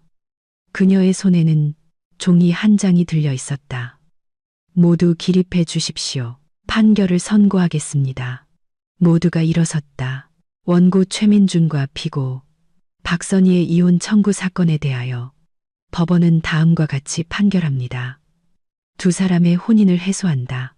잠시의 정적, 재산 분할 청구 사건에 대하여 법원은 원고 최민준의 청구를 전부 기각한다. 선희는 어깨에서 무거운 돌덩이가 떨어져 나가는 것을 느꼈다. 법원은 판사가 말을 이었다. 자동차와 전원주택이 피고가 혼인 전 형성한 특유재산으로 취득되었음을 인정한다. 따라서 해당 재산은 부부 공동재산이 아니며 분할 대상이 될 수 없다. 또한 본 사건 심리 시점에 해당 재산은 피고의 소유가 아니므로 그 분할이 불가능하다. 그녀가 서류에서 눈을 들었다. 판결에 불복할 경우 30일 이내에 항소할 수 있습니다. 이상으로 재판을 마칩니다. 판사는 일어나 뒷문으로 퇴장했다. 선희는 움직이지 않고 서 있었다. 그녀가 이겼다. 그녀가 정말로 이겼다. 축하합니다. 안 변호사가 그녀의 손을 잡았다. 완벽한 승리입니다. 감사합니다. 그녀가 속삭였다. 모든 것에 감사드립니다. 민주는 여전히 자신의 자리에 서 있었다. 그는 선희를 노려봤고 그의 눈에는 그녀가 섬뜩함을 느낄 정도의 증오가 담겨 있었다. 너, 이 대가를 치르게 될 거야. 그가 속삭였다. 들었어. 넌 대가를 치를 거라고. 협박이시군요. 안 변호사가 선희를 가로막으며 앞으로 나섰다. 증인들 앞에서요. 지금의 문제에 형사 사건까지 추가하고 싶으신가요? 민주는 얼굴을 찡그렸지만 아무 말도 하지 않았다. 그는 서류 가방을 움켜쥐고 문을 쾅 닫으며 법정을 나갔다. 선희는 숨을 내쉬었다. 가시죠. 변호사가 말했다. 여기서 볼 일은 끝났습니다. 그들은 복도로 나왔다. 법정 문 앞에는 오 여사가 서 있었다. 재판이 끝난 후 다시 들어온 모양이었다. 그녀의 얼굴은 분노로 일그러져 있었다. 너. 그녀가 선희에게 다가가 손가락질했다. 네가 이긴 줄 알지. 이게 끝이라고 생각해. 오, 여사님. 선희는 속이 떨렸지만 차분하게 말했다. 이게 정말 끝입니다. 당신과 당신 아들에게는요. 우린 항소할 거야. 대법원까지 갈 거라고. 항소하세요. 행운을 빕니다. 선희는 뒤돌아보지 않고 그녀를 지나쳐 걸어갔다. 등 뒤에서 비명과 저주가 들려왔지만 그녀는 듣지 않았다. 밖에서는 친구 지연이 기다리고 있었다. 그녀는 선희에게 달려와 꼭 껴안았다. 어떻게 됐어? 이겼어. 선희가 미소 지었다. 완벽하게. 그럴 줄 알았어. 네가 해낼 줄 알았다고. 그들은 법원 계단에 서 있었고 가을 햇살이 그들의 얼굴을 비추고 있었다. 정확히 3년 전 꼭 이런 가을날 모든 것이 시작되었다. 그리고 이제 끝이 났다. 선희야. 지연이 그녀의 손을 잡았다. 너 괜찮아? 응, 괜찮아. 기분이 이상해. 이겼는데 기쁘지가 않아. 괜찮아질 거야. 그냥 충격 때문이야. 곧 기쁨도, 안도감도 찾아올 거야. 선희는 고개를 끄덕였다. 아마 지연의 말이 맞을 것이다. 우리 집으로 가자. 친구가 제안했다. 차 마시면서 얘기 좀 하자. 그러자 그들은 지연의 차를 타고 도시를 가로질렀다. 선희는 창밖으로 스쳐 지나가는 집들, 나무들, 사람들을 보았다. 모든 것이 비현실적으로 느껴졌다. 마치 다른 사람의 삶에 대한 영화를 보는 것 같았다. 지연아, 그녀가 갑자기 말했다. 너 우연한 만남 같은 거 믿어? 무슨 뜻이야? 기억나. 내가 민준 씨랑 어떻게 만났는지. 길에서 우연히 부딪혔다고 했잖아. 지연은 잠시 말이 없었다. 그게 조작된 거였다고 생각해? 이제는 그렇게 생각해. 그의 어머니가 나에 대해 뒷조사를 하고 내가 어디서 일하는지 몇 시에 퇴근하는지 알아낸 다음 민준이 그냥 적당한 길에서 기다렸던 거야. 세상에, 내 가방에서 떨어졌다던 그 사원증. 그가 훔친 다음 접근할 핑계로 돌려준 거였어. 기가 막히네. 지연이 핸들을 꽉 쥐었다. 완전 선수들이잖아. 응, 선수들이지. 그들은 말없이 차를 몰았다. 창밖에는 이슬비가 내리기 시작했다. 선희야, 지연이 말했다. 이제 뭐 할 거야? 모르겠어. 그냥 살아야지 뭐. 넌 정말 대단해. 포기하지도 무너지지도 않았어. 다른 사람이었으면 모든 걸 잃었겠지. 선희가 단호하게 말했다. 차, 집, 돈, 빈털터리가 되고 그는 다음 희생자를 찾아 떠났을 거야. 하지만 네가 그를 막았어. 얼마나 오래 막을 수 있을까? 그는 또 다른 사람을 찾을 거야. 그 같은 사람들은 멈추지 않아. 지연은 한숨을 쉬었다. 어쩌면 이번 재판으로 정신 차릴지도 모르지. 이런 망신을 당했으니까. 정신 못 차려. 그런 사람들은 변하지 않아. 그들은 지연의 집에 도착해 아파트로 올라갔다. 지연은 차를 끓이고 쿠키를 꺼내 놓았다. 선이야. 그녀가 맞은편에 앉으며 말했다. 김 사장한테 받은 자료들 기억나? 흥신소. 응, 그럼. 실은 그 사람이 나한테 뭘 좀 더 줬어. 재판 전에는 너한테 보여주기 싫었어. 네가 감정적으로 흔들릴까 봐. 하지만 이제는 괜찮을 것 같아. 선이는 긴장했다. 뭔데? 지연은 가방에서 봉투를 꺼냈다. 이거 봐봐. 선이는 봉투를 열었다. 안에는 사진과 몇 가지 서류가 들어 있었다. 첫 번째 사진에는 민준이 있었다. 그는 고급차 옆에 서서 어떤 여자를 껴안고 있었다. 여자는 젊고 아름다웠고 긴 금발머리를 하고 있었다. 이 사람 누구야? 선이는 이미 짐작하면서도 물었다. 그의 내연녀.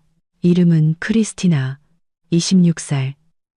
만난 지 2년 됐대. 선이는 사진들을 넘겨보았다. 레스토랑에 있는 민준과 크리스티나. 바다에 있는 민준과 크리스티나. 어떤 전원주택에 있는 민준과 크리스티나. 2년 그녀가 되뇌었다. 그러니까 우리 결혼하고 1년 뒤에 만났다는 거네. 내가 그 사람 저녁 차려주고 양말 빨아주는 동안 계속 저 여자랑 만나고 있었던 거고. 응. 선이는 사진을 내려놓았다. 있잖아, 지연아. 그녀가 차분하게 말했다. 이제 아무렇지도 않아. 정말이야.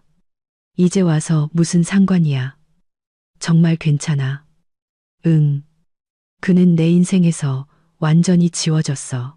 그가 누구랑 뒹굴든. 그건 그의 문제지. 지연이 미소 지었다. 그래. 그게 맞는 자세야. 그들은 차를 마시며 인생, 계획, 미래에 대해 이야기했다. 선이는 지난 몇 달간의 긴장이 서서히 풀리는 것을 느꼈다. 지연아. 그녀가 갑자기 말했다. 고마워. 뭐가? 모든 게. 지지해주고, 조언해주고, 흥신소 소개해준 거. 너 없었으면 나 못 해냈을 거야. 바보 같은 소리. 넌 해냈을 거야. 넌 강하잖아. 그럴지도. 하지만 네가 있어서 더 쉬웠어. 그들은 서로를 껴안았다. 자자. 지연이 몸을 떼며 말했다. 감상에 젖는 건 그만하고. 이제 앞으로 뭘 할지나 얘기해보자. 앞으로. 응. 전원주택도 있고, 차도 있고, 돈도 있잖아. 그 많은 재산으로 뭘 할 거야? 선이는 생각에 잠겼다. 있잖아. 그녀가 천천히 말했다. 오랜만에 처음으로 나 자신을 위해 살고 싶어. 내가 좋아하는 일을 하고 싶어. 전원주택에 텃밭을 일굴지도 몰라. 꿈꿨던 것처럼 사과나무도 심고. 좋은 계획이네. 그리고 선이는 잠시 말을 멈췄다. 그 여자들, 민준의 첫 번째, 두 번째 아내들을 돕고 싶어. 무슨 뜻이야?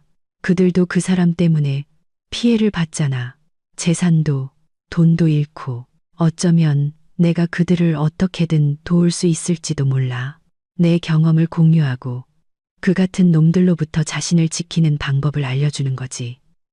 지연은 존경의 눈빛으로 그녀를 바라봤다. 선이야.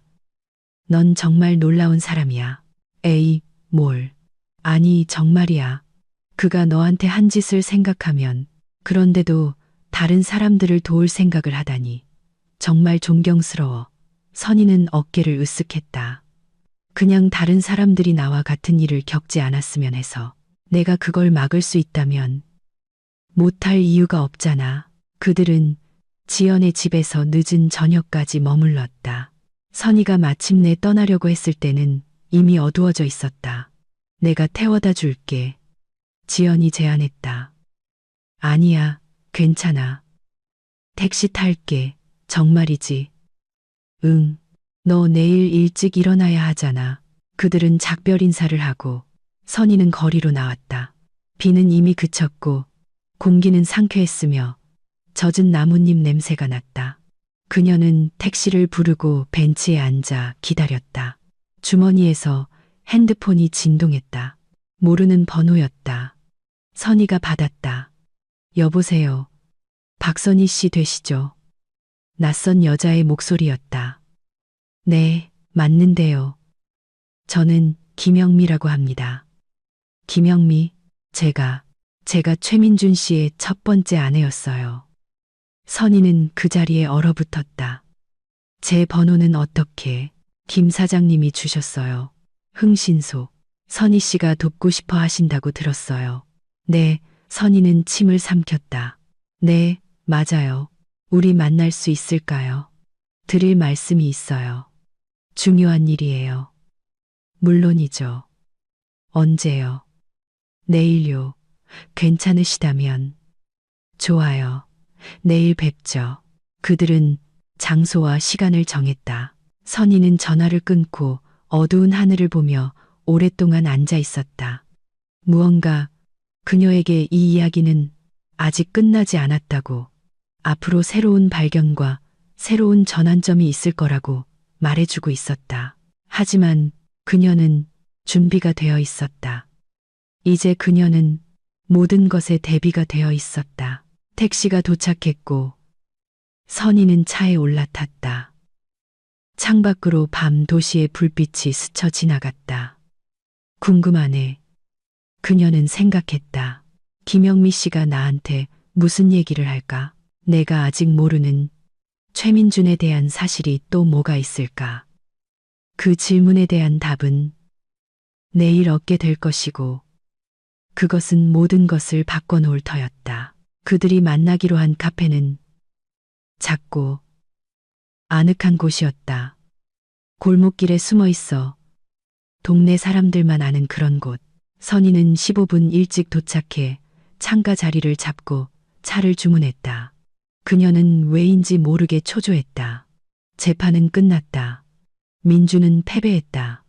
재산은 안전했다. 더 이상 두려워할 게 뭐가 있단 말인가. 그럼에도 무언가 마음을 불편하게 했다.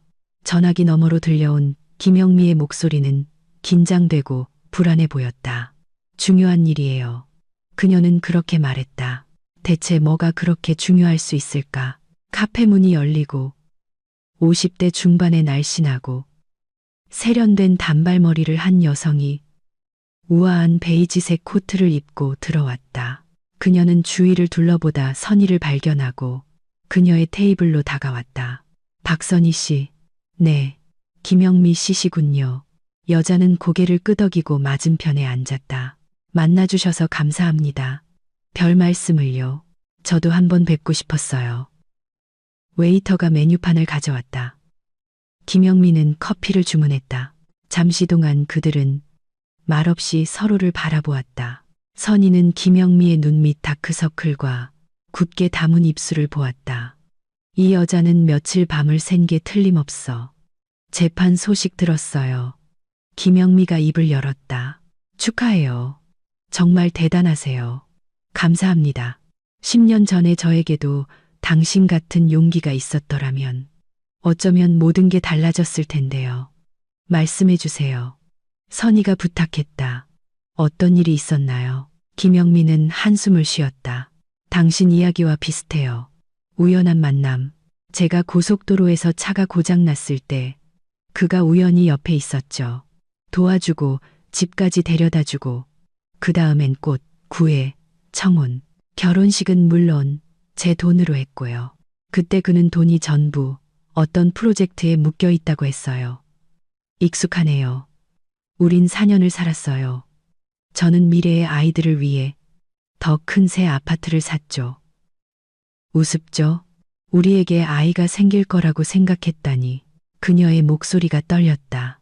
그러다 그가 이혼 소송을 걸었고 아파트의 절반을 가져갔어요. 저는 대출 빚을 떠안고 작은 원룸에 남겨졌죠. 간신히 일어섰어요. 유감이에요. 괜찮아요. 오래전 일이니까. 이겨냈어요. 하지만 뭐가 제일 억울한지 아세요? 마지막 순간까지도 믿지 못했다는 거예요. 변호사가 서류를 보여줬을 때도, 법원이 판결을 내렸을 때도, 저는 여전히 이게 뭔가 잘못된 거라고, 민준이 나한테 이럴 리가 없다고, 그가 날 사랑했다고 생각했어요. 선희는 고개를 끄덕였다. 그녀는 그 기분을 이해했다. 너무나 잘 이해했다. 하지만 제가 당신에게 전화한 건 하소연하려고 그런 게 아니에요. 김영민은 가방에서 서류철을 꺼냈다. 보여드릴 게 있어요. 그녀는 서류철을 테이블 위에 올려놓았다. 이게 뭐죠? 열어보세요. 선희는 서류철을 열었다. 안에는 문서들, 각종 증명서, 내역서, 사진들이 들어 있었다. 저는 몇 년 동안 민준에 대한 정보를 모았어요. 김영미가 설명했다. 이혼 후에 마음을 잡을 수가 없었거든요. 제가 어떻게 그렇게 속을 수 있었는지, 뭘 놓쳤는지 이해하고 싶었어요. 그래서 뭘 찾으셨는데요? 많은 걸요. 하지만 가장 중요한 건 이거예요. 그녀는 서류 중 하나를 가리켰다. 선희는 그것을 집어들고 읽기 시작했다. 그것은 최민준의 어머니, 오영자, 명의의 부동산 등기부등본이었다. 그의 어머니예요. 김영미가 말했다. 목록을 보세요. 선희는 보면서도 자신의 눈을 믿을 수 없었다. 서울 중심가의 아파트, 또 다른 아파트, 경기도의 전원주택, 토지, 또 다른 토지, 차고, 또 다른 차고. 어떻게 이렇게 많은 부동산을 선희가 속삭였다. 민준의 수입원과 같은 곳에서요. 김영미가 쓴웃음을 지었다. 전 부인들에게서요. 단지 그는 생각보다 더 똑똑해요.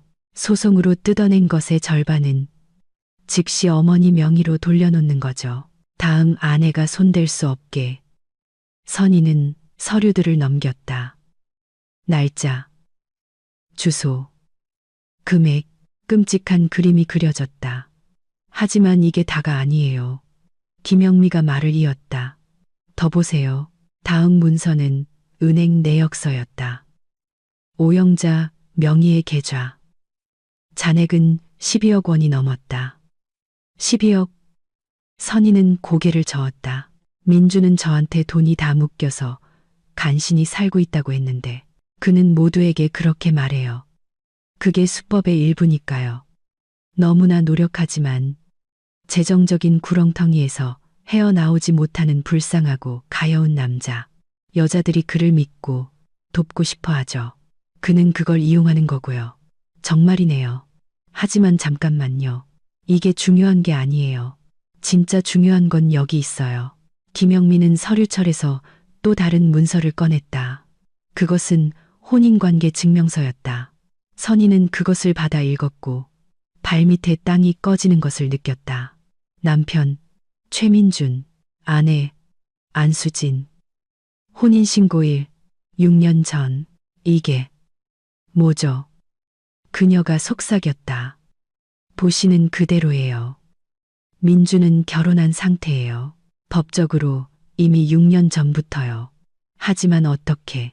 그는 3년 전에 저랑 결혼했는데 바로 그거예요. 그는 당신에게 청혼할 때도, 당신을 구청에 데려갈 때도, 영원한 사랑을 맹세할 때도 이미 유부남이었어요. 선희는 서류를 보며 믿을 수 없었다. 그렇다는 건 당신과 그의 혼인은 무효라는 뜻이에요. 그냥 존재하지 않는 거죠. 법적으로 당신은 그의 아내였던 적이 한 번도 없어요. 머리가 빙빙 돌았다. 선희는 테이블 끝을 붙잡았다. 잠깐만요. 그가 유부남이었다면 어떻게 저랑 혼인신고를 할 수 있었죠? 좋은 질문이에요. 저도 그 문제로 오랫동안 고민했고 답을 찾았어요. 김영민은 또 다른 서류를 꺼냈다. 그의 진짜 아내인 안수진 씨는 다른 도시, 부산에 살아요. 그들은 거기서 결혼했고 혼인신고도 부산에서 했죠. 그런데 민주는 서울에서 희생자들과 결혼해요. 데이터베이스가 다르고 조회가 항상 제대로 이루어지는 건 아니에요. 그래서 빠져나간 거죠. 하지만 그건 범죄잖아요. 맞아요. 형법 제347조 사기죄, 게다가 중혼죄, 공문서 위조까지 어떻게든 미혼 증명서를 발급받는 거죠. 선희는 의자 등받이에 기댔다. 머릿속이 혼란스러웠다. 왜 경찰에 신고하지 않으셨어요? 했어요. 10년 전 이혼 후에 경찰이 뭐라고 했는지 아세요? 범죄 구성 요건이 성립되지 않습니다. 이건 민사 관계이니 법정에서 해결하세요 라고 하더군요. 그럼 안수진 씨와의 혼인관계 증명서는요? 그때는 아직 못 찾았어요. 이건 나중에 제가 조각조각 파헤친 거예요. 몇 년이 걸렸죠. 그래서 이제 어떻게 하죠? 김영미가 그녀의 눈을 똑바로 쳐다봤다. 이제 우리에게 기회가 있어요. 당신은 재판에서 이겼어요. 인터넷에 당신 기사도 났더군요. 저도 그렇게 당신을 알게 됐고요. 민주는 지금 약한 상태예요. 우리가 힘을 합치면 그를 감옥에 보낼 수 있어요. 감옥에요. 네, 진짜 감옥에요. 사기죄로, 중혼죄로, 모든 죄를 물어서 저에게는 증거가 있어요. 당신에게는 세간의 주목을 받은 이야기가 있고요. 함께라면 형사고소를 진행할 수 있을 거예요. 선희는 들은 내용을 소화하며 말이 없었다. 그리고 또 하나 김영미가 덧붙였다. 그의 진짜 아내인 안수진 씨, 제가 연락했어요. 그래서요. 그녀는 격분했어요. 남편의 이런 행각을 전혀 몰랐던 거죠. 출장 때문에 서울에 가는 줄로만 알았는데 여기서 다른 여자들과 결혼하고 돈을 뜯어내고 있었다니. 그녀는 증언할 준비가 되어 있어요. 그 이상이죠. 그를 가만두지 않겠다고 했어요. 물론 비유적인 의미로요. 선희는 창밖을 보았다. 가을비가 내리기 시작했다. 행인들은 우산을 펴고 각자의 길을 재촉했다. 김영미 씨, 그녀가 마침내 말했다. 두 번째 아내분, 이수진 씨하고는 연락하셨나요? 네, 그분도 참여할 준비가 되어 있어요. 이미 얘기 나눴어요. 그럼 오래전부터 계획하셨던 거군요? 네, 하지만 마지막 조각이 부족했어요. 그를 법정에서 이기고 세간의 주목을 받을 사람. 그때 당신이 나타난 거죠. 선희는 쓴웃음을 지었다. 그럼 제가 잃어버린 퍼즐 조각이었군요. 그렇게 말할 수도 있죠. 하지만 결정은 당신 몫이에요. 강요하지 않을게요. 만약 이 이야기를 그냥 잊고 살고 싶다면 이해할게요. 당신은 잊을 수 있으세요? 김영미가 고개를 저었다. 아니요. 노력했어요.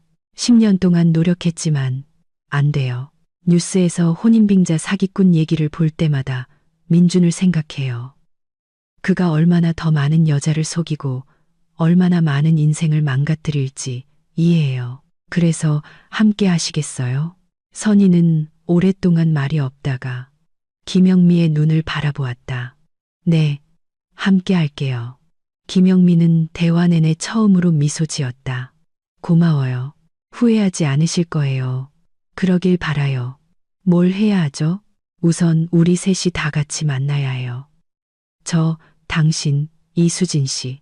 전략을 논의하고 그 다음에 실력 있는 형사 전문 변호사를 찾아서 경찰에 고소장을 제출하는 거죠. 제 변호사님이 있어요. 안진우 변호사님. 이혼 전문이지만 분명 형사 전문 변호사도 아실 거예요. 잘 됐네요. 그분께 연락해 보세요. 저는 그동안 모든 서류를 준비해 놓을게요. 그들은 연락처를 교환하고 며칠 뒤에 다시 통화하기로 했다. 김영미가 떠난 후 선희는 카페에 오랫동안 더 앉아 창밖의 비를 바라보았다. 머릿속에서는 온갖 생각들이 소용돌이쳤다. 민주는 유부남이었다. 그 모든 시간 동안 다른 여자와 결혼한 상태였다. 그들의 결혼은 무효였다. 그녀는 그의 아내였던 적이 없었다. 한편으로는 끔찍했다. 그녀 인생의 3년은 생각했던 것보다 더 큰 거짓말이었다. 다른 한편으로는 이것이 그녀에게 무기를 주었다. 그에 대항할 진짜 무기를. 선희는 핸드폰을 꺼내 지연의 번호를 눌렀다. 지연아, 안녕. 내가 방금 뭘 알게 됐는지 너 믿지 못할 거야. 다음 몇 주는 정신없이 지나갔다. 선희는 민준의 두 번째 아내였던 이수진을 만났다. 그녀는 슬픈 눈과 떨리는 손을 가진 60대 초반의 조용한 여성이었다. 그녀는 아직도 민준이 자신에게 한 일에서 회복하지 못하고 있었다. 저는 그를 믿었어요. 그녀는 눈물을 닦으며 말했다. 바보같이 그의 모든 말을 믿었어요. 그런데 그는 제가 자란 집, 부모님의 집을 빼앗아갔어요. 우리가 그를 막을 거예요. 선희가 약속했다. 그는 모든 것에 대한 대가를 치를 겁니다. 그들은 군인 같은 자세와 강철 같은 눈빛을 가진 형사, 전문 변호사, 서정훈 변호사를 고용했다. 그는 서류를 검토하고 휘파람을 불었다. 되어군요. 그가 말했다. 이게 전부 사실이라면 징역 10년까지도 가능합니다. 사실입니다. 김영미가 확신에 차 말했다. 제가 확인하고 또 확인했어요. 그럼 시작하죠. 고소장은 검찰에 제출되었다. 모든 서류 내역서, 증명서, 안수진과의 혼인관계 증명서, 세전 부인의 진술서가 첨부되었다. 2주 후 사건이 접수되었고 민주는 조사를 위해 소환되었다. 선희는 이 사실을 젊은 여성 검사인 이수연 검사로부터 알게 되었다. 그녀가 저녁에 전화했다. 박선희 씨, 알려드릴 게 있어서 전화했습니다. 최민준 씨가 체포되었습니다. 체포요? 네. 사기 및 주몬 혐의로 기소되었습니다. 지금은 구치소에 있습니다. 선희는 소파에 주저앉았다. 다리에 힘이 풀렸다. 그의 어머니는요. 오영자 씨도 공범 혐의로 함께 체포되었습니다. 세상에, 괜찮으세요? 네. 네. 괜찮아요. 그냥 믿기지가 않아서요. 이해합니다. 큰 사건이니까요. 협조해 주셔서 감사합니다. 별 말씀을요. 선희는 전화를 끊고 오랫동안 침묵 속에 앉아 있었다. 그러다 김영미의 번호를 눌렀다. 영미 씨, 저 선희예요. 들으셨어요? 네. 김영미의 목소리는 기쁨으로 떨리고 있었다. 방금 전화 받았어요. 그들을 잡았대요. 믿을 수가 없어요. 저도요. 10년이에요, 선희 씨. 10년을 기다렸어요. 우리가 해냈어요. 네, 우리가 해냈어요. 민준에 대한 재판은 4개월 후에 열렸다. 그동안 수사 과정에서 더 많은 사실이 드러났다. 3번의 공식적인 결혼 외에도 그가 돈을 뜯어낸 몇 명의 사실혼 관계의 아내들이 더 있었다. 총 피해액은 20억 원을 넘어섰다. 법정은 10,000원이었다. 기자들, 피해 여성들, 그냥 구경 온 사람들, 모두가 유명한 혼인빙자 사기꾼을 보고 싶어 했다. 선희는 김영미, 이수진과 함께 첫 줄에 앉았다. 그들 뒤에는 민준에게 인생이 망가진 몇 명의 다른 여성들이 앉아 있었다. 그가 교도관들에게 이끌려 법정에 들어왔다. 그는 몇 달 사이에 많이 변해 있었다. 살이 빠지고 수척해졌다. 머리카락에는 흰머리가 더 늘었다. 수갑은 앙상해진 그의 손목에 너무 커 보였다. 그는 방청석을 둘러보았고 그의 시선은 선희의 시선과 마주쳤다. 순간 그의 눈에 증오가 스쳤다. 첫 재판 후에 그녀가 보았던 바로 그 증오. 하지만 그는 곧 시선을 돌렸다. 오 여사는 따로 들어왔다. 그녀는 아들보다 더 상태가 안 좋아 보였다. 늙고 등이 굽고 눈빛은 꺼져 있었다.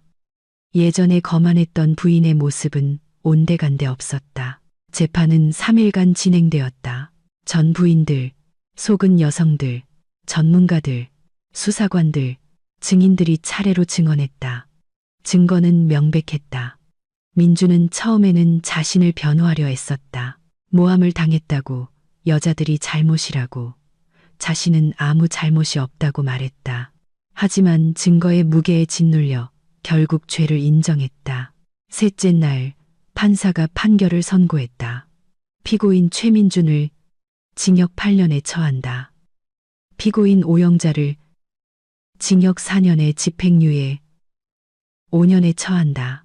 또한 법원은 피고인들이 피해자들에게 총 15억 원이 넘는 금액의 손해배상을 하도록 명한다.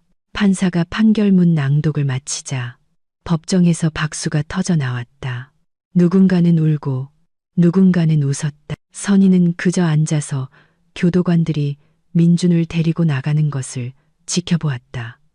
그는 문 앞에서 뒤돌아보았다. 그들의 눈이 다시 마주쳤다. 선희는 시선을 피하지 않았다. 분노도 승리감도 없이 그저 차분하게 그를 바라보았다. 그리고 그가 먼저 시선을 돌렸다.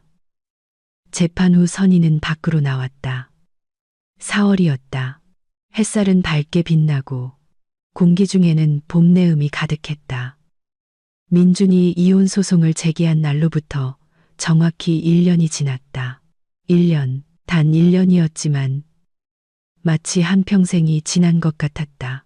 김영미가 그녀에게 다가왔다. 어때? 괜찮아. 기분이 이상해. 괜찮아질 거야. 알아. 그들은 잠시 말이 없었다. 이제 뭐 할 거야? 김영미가 물었다. 살아야지. 선희가 간단히 대답했다. 그냥 살아야지. 다시 1년이 지났다. 선희는 자신의 전원주택 베란다에 앉아 석양을 바라보고 있었다. 작년 봄에 심은 사과나무는 이미 꽃을 피웠고 하얗고 분홍빛 꽃잎이 색종이처럼 공중에서 흩날리고 있었다. 옆 의자에는 한 남자가 앉아 있었다. 그의 이름은 지훈이었다. 그들은 반년 전에 만났다. 그는 동네 병원에서 일하는 의사였다. 사별했고 다 큰 아이가 둘 있었다. 차분하고 믿음직하고 선한 눈을 가진 사람이었다. 친구 지연이 결국 자기 뜻대로 그들을 소개해 주었다. 무슨 생각해? 지훈이 물었다. 그냥 인생에 대해서. 인생이 어떤데? 선희가 미소 지었다. 좋아. 지금은 좋아. 그가 그녀의 손을 잡았다. 그녀는 피하지 않았다. 선희야. 그가 말했다. 물어보고 싶은 게 있는데. 뭔데? 너, 우리 같이 살면 어떨까? 선희는 그를 보았다. 반년 동안 한 번도 거짓말하지 않았고 돈을 요구하지도 압박하지도 조종하지도 않았던 이 남자를 그저 조용히 든든하게 진심으로 곁에 있어 주었던 이 남자를. 응. 그녀가 말했다. 좋을 것 같아. 지훈이 미소 지으며 그녀를 안았다.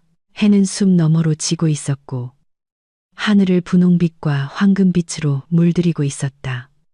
사과나무는 잎사귀를 살랑거렸고 어디선가 멀리서 새가 노래했다. 선희는 눈을 감고 지훈에게 기댔다. 모든 것이 좋았다. 그녀는 3년 전 길에서 민준과 부딪혔던 그날을 떠올렸다. 그때 그녀는 이것이 운명이라고, 무언가 멋진 일의 시작이라고 생각했다. 얼마나 순진했던가. 하지만 이제 그녀는 알았다. 진정한 행복은 하늘에서 뚝 떨어지는 것이 아니었다. 장미 꽃다발을 든 멋진 남자가 가져다 주는 것도 아니었다. 그것은 스스로 천천히 끈기 있게 벽돌 하나하나 쌓아 올리는 것이었다. 그리고 그녀는 해냈다. 모든 역경에도 불구하고 해냈다. 민주는 교도소에 있었다. 오 여사는 작은 아파트에서 여생을 보내고 있었다. 나머지 재산은 모두 압류되어 손해배상금 지급을 위해 팔렸다.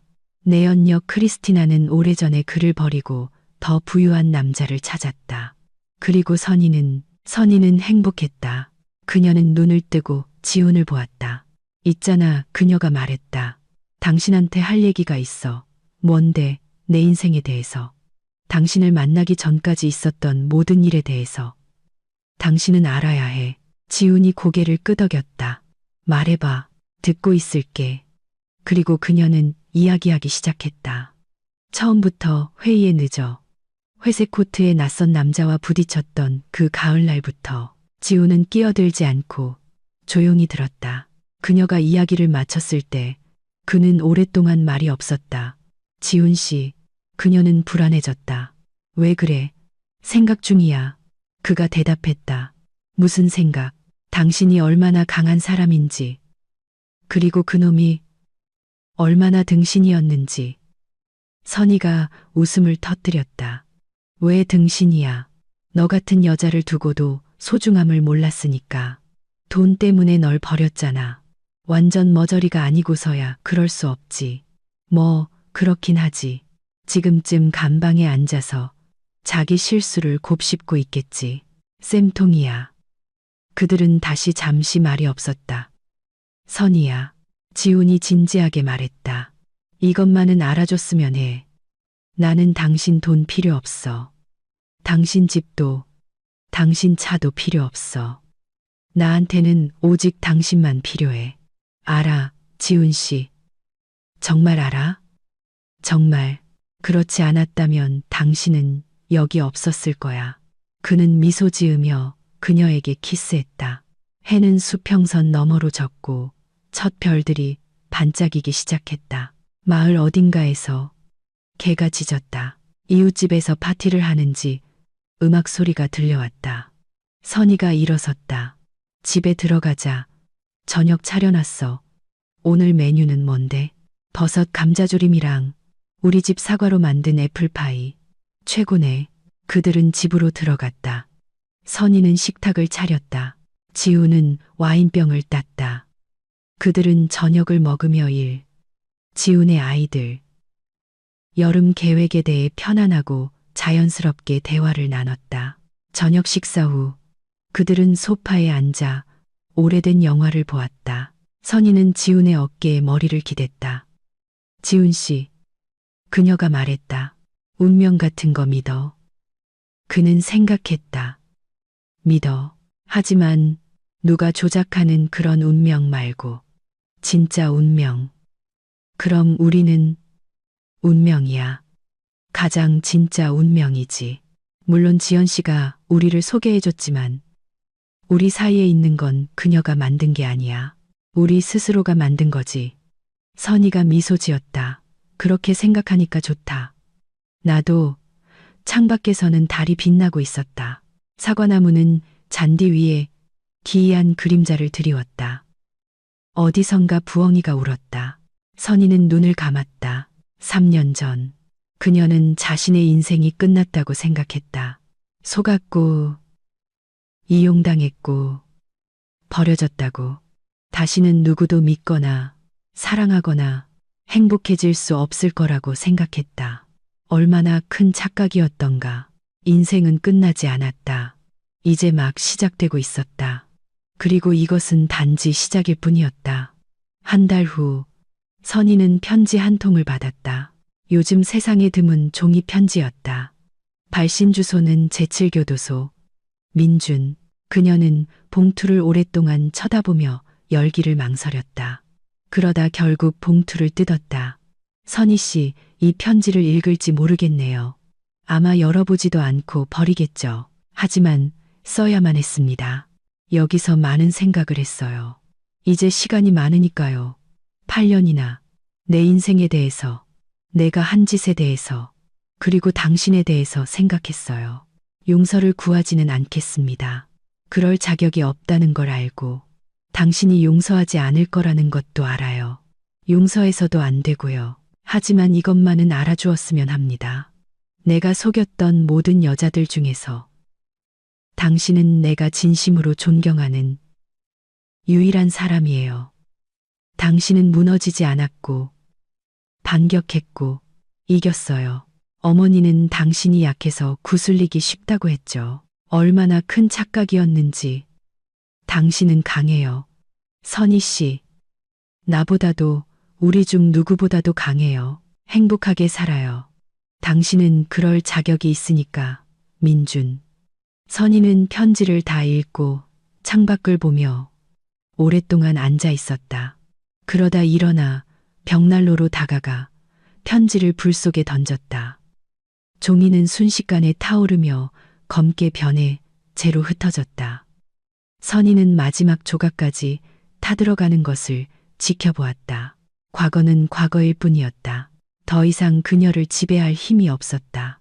그녀는 몸을 돌려 저녁을 준비하러 부엌으로 갔다. 지훈이 곧 퇴근해서 올 것이다. 그의 아이들도 주말에 오기로 했다. 장을 보고 손님방을 치워야 했다. 인생은 계속되고 있었고 그것은 아름다웠다.